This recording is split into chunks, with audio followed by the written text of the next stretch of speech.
Hello, good morning everyone.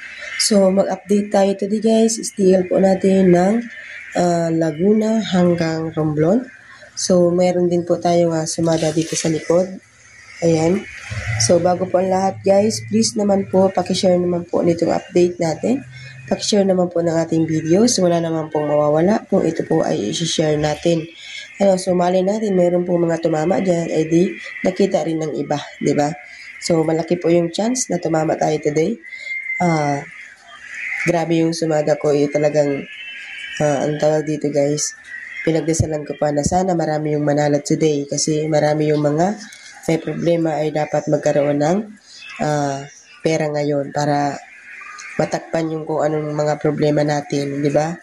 So, sa araw-araw lagi tayong sumasabak sa araw-araw nating mga gastusin, araw-araw natin problema. So, sana guys, masolusyonan.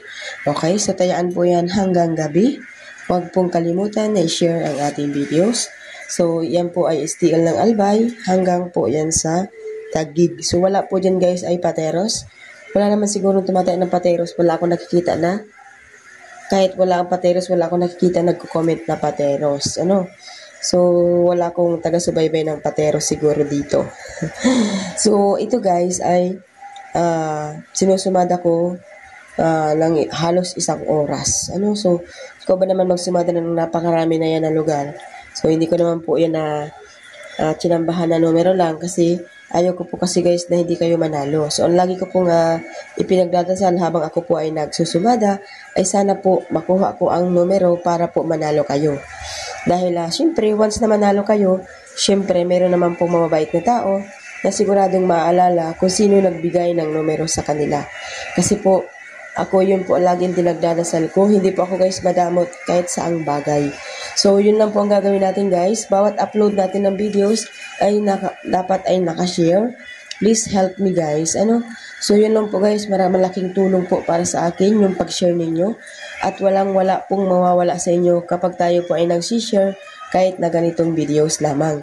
So, marami nga po dyan nag-share kahit wala namang kabuluhan ay isinishare lalo na po yung mga kalokohan. Diba? Sa lahat po ng mga basher ko dyan, ayan, sana maging masaya kayo sa araw-araw ninyong pangungutya, sa araw-araw ninyong pagko-comment sa akin ng masama. So, wala naman po akong ginagawa sa inyo. Sa totoo lang guys, hindi nyo ako kilala at hindi ko rin naman kayo kilala, di ba? Kaya wala tayong karapatan na husgahan ang bawat isa. Kung wala po tayong magandang sasabihin, wag na lang po nating sabihin kasi po hindi po natin alam kung anong epekto sa isang tao, di ba? Kung ayaw nyo rin po kayong mapagsalitaan ng masama, wag na wag po ninyo rin gagawin, di ba? Sabi nga niyan, kung ayaw pong ninyong gawin sa inyo, wag na wag nyo rin pong gagawin sa iba. Yun lamang po guys, maraming salamat po. Sana maging swerte ang araw na ito para sa inyo. Good luck everyone.